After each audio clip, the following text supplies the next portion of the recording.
warahmatullahi wabarakatuh. Tepangkeun nami simkuring Sapana Dia Ramadhani. Simkuring ti kelas 8E bade ngadugikeun pidato anu judulna Pentingna Pendidikan.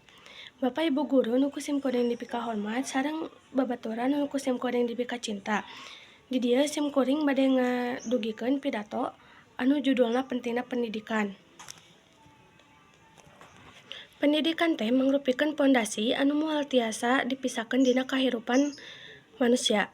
Ku ayana pendidikan, urang sadayana tiasa ngawangun karakter, nambah ilmu pangawaruh, sarta ngalakukeun perubahan anu leuwih hade dina kahirupan sapopoe. Di zaman kiwari, pendidikan teh jadi kunci pikeun nangtungna basa anu kuat.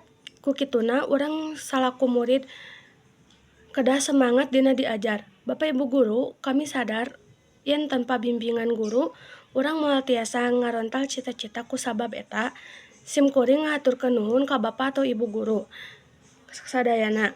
Hadirin sadayana, dina akhir pidato ieu simkuring ngaharepkeun mugia urang sadayana tiasa langkung sadar kana pentingna pendidikan. Henteu panjang-panjang mugia ieu pidato mangpaat keur urang sadayana. Wassalamualaikum warahmatullahi wabarakatuh.